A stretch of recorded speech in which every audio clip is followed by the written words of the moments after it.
Bon, ben coucou Corinne, on se retrouve à quelques kilomètres en France pour continuer notre session podcast. Des milliers de kilomètres. Des milliers de kilomètres et en France cette fois-ci. Donc l'environnement a bien changé autour de nous. Oui, environnement parisien là pour l'instant, assez bitumé on va dire, gris bitumé, loin des couleurs de l'Inde. Loin des montagnes, loin de l'air pur. Je voulais Aussi. Je voulais te poser une question par rapport à du coup ce que on est en train de vivre, à notre changement de contexte. Comment tu arrives à t'adapter à ces changements, de passer de l'Inde dans les montagnes de l'Himalaya et là arriver à Paris? Comment tu expliques à ton mental cette adaptation? Comment j'explique à mon mental? C'est ça que tu me dis? Oui. Comment mon mental explique à mon mental?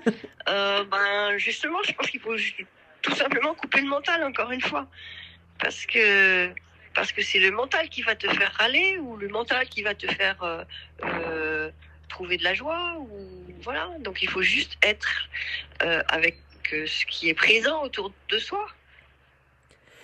Comment expliquer ça? Oui, mais toujours pareil, c'est le même processus, c'est ne pas être en attente de quelque chose. Et puis là, par exemple, il commençait à faire assez chaud en Inde, donc je me suis dit en avril en France c'est le printemps, donc j'ai donné tous mes pulls. Et puis je me retrouve, il fait 5 degrés quand même, donc c'est assez froid. Alors il y a deux solutions, soit je râle parce que j'ai froid, parce qu'il fait froid, alors que c'est pas la saison. Soit je me souviens qu'il y a un moment donné, mon mental me disait que j'aimais beaucoup le froid et que c'est pas le moment de râler parce que enfin j'ai froid et que tout va bien. Donc on a toujours beaucoup de façons de regarder les choses. Et pour moi, il faut toujours prendre la facette qui est la plus simple déjà et puis la plus logique. On peut pas changer le climat. Je peux me réchauffer, je peux soit acheter un pull, soit m'en faire prêter, soit rester à l'intérieur, soit voilà, il y a toujours des solutions. Mais le contexte n'est pas facilement modifiable, que ce soit dans les relations ou dans l'extérieur du monde, dans la matière. Donc voilà. Donc on peut rien changer en soi à l'extérieur, mais c'est qu'à l'intérieur de nous qu'on peut changer, c'est ça? Oui, c'est ta perception, c'est ta façon de réagir qui va être différente. C'est soit tu le fais selon le grand principe du yoga, la Santosha, le contentement, dire merci à la vie, merci à la vie, il fait beau aujourd'hui, ou bien il fait froid, ou bien on est à Paris, et donc merci la vie. Il faut dire merci, faut toujours pratiquer la gratitude dans tout ce qui se passe. Mais ça va beaucoup mieux. Et est-ce que tu penses qu'on peut s'épanouir même en disant merci? Enfin, par exemple, si tu vois, tu vis à Paris et toi qui as connu Paris et l'Inde, est-ce que tu penses qu'on peut vraiment s'épanouir dans un environnement à Paris en disant merci alors que tu connais l'Inde et tout ce qui s'y passe et le décor et les conditions? Même est-ce qu'en disant merci, ça suffira pour pouvoir ressentir les mêmes choses qu'on a pu vivre en Inde? C'est vrai que le contexte ne s'arrête pas aux apparences. Il y a aussi le contexte énergétique qui est important. Mais je dirais que oui, sur un temps donné, sur un moment présent qui peut déboucher sur n'importe quoi, en fait, sur tous les potentiels. Hein. Sur un moment présent, tu peux très bien vivre dans n'importe quel contexte. Enfin, on devrait être capable de pouvoir vivre dans n'importe quel contexte. Ouais. Donc entre un ashram et la vie parisienne, normalement, c'est pour notre corps, on devrait dire c'est la même chose. C'est pas la même chose. Il y a des contextes qui sont plus ou moins porteurs, ça je le crois. C'est aussi décrit dans le yoga. Hein. Des contextes de compagnie dans le sens de fréquentation, des contextes de... Là, ce qui m'a choqué le plus en arrivant, c'est les étals du marché où il y a des poissons, encore ce matin, des milliers de poissons morts qui sont étalés là. Et j'ai d'ailleurs fait un post hier là-dessus. De quoi est-ce que les Parisiens ou les gens nourrissent leur esprit, parce qu'ils le nourrissent de cadavres, et sur quoi ça débouche. Donc c'est vrai qu'il y a des contextes qui sont plus... auxquels on résiste plus, mais plus on va résister, plus ça va nous faire mal. Donc peut-être simplement exprimer ce qu'on ressent, et puis une nouvelle fois poser l'exemple, et puis ce que j'ai fait hier avec le poste, et puis une longue discussion avec des gens qui ne mangent que de la viande. Voilà, bon, il n'y a pas...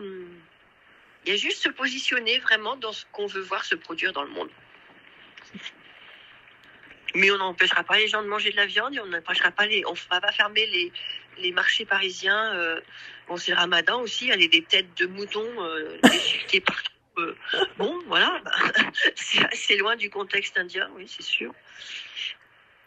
Et hier, du coup, j'ai lu, pour faire un lien à ce que tu nous as envoyé par rapport aux penseurs et au végétarianisme, mais tu vois, je pensais pas que ça pouvait aller aussi loin. Même si tu m'as ouvert quelques portes sur le végétarianisme, je pense qu'il faut que je continue à creuser avec toutes les études qui ont été menées.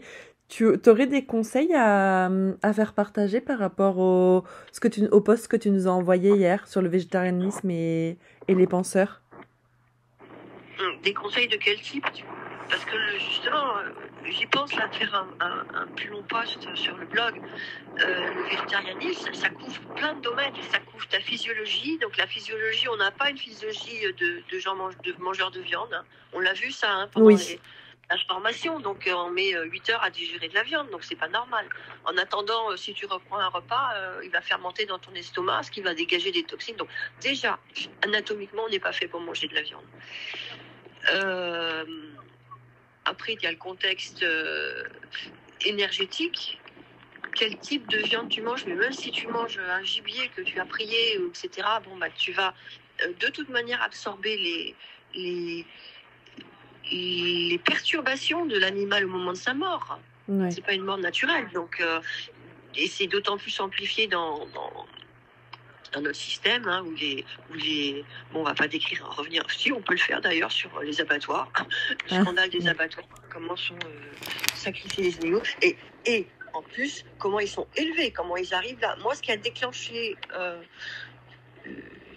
ça fait 50 ans, oui, plus que 50 ans, que je suis végétarienne, c'est une photo d'un élevage d'un veau élevé sur des planches à claire-voie, des palettes, pour qu'il ne bouge pas, parce que s'il bougeait, il se cassait les pattes dans les interstices des planches. Oh. Et ça, j'avais 14 ans, ben ça m'a déclenché, plus jamais je mange de viande.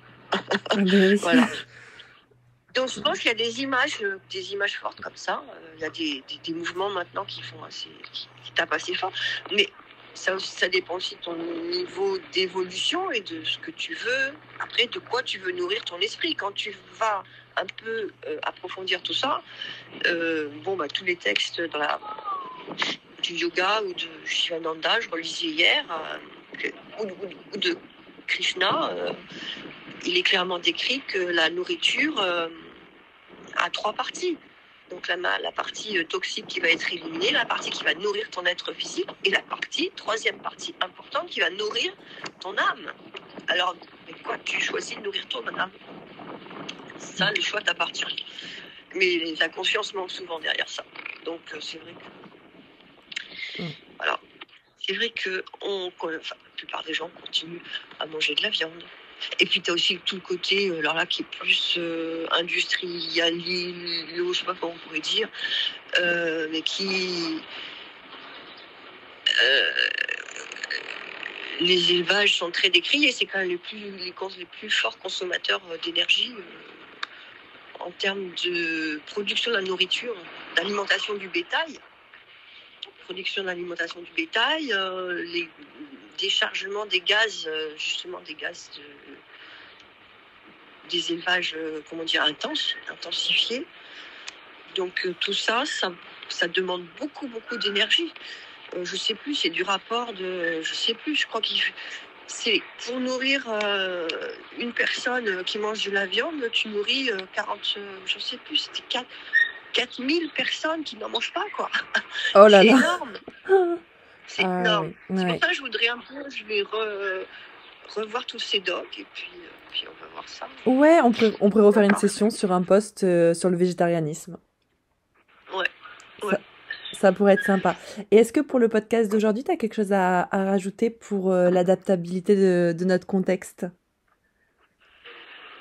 Non, je pense qu'il faut toujours être le moins stressé possible. Donc il faut regarder ce qui nous réactive dans le contexte et puis travailler dessus. Donc, C'est s'observer.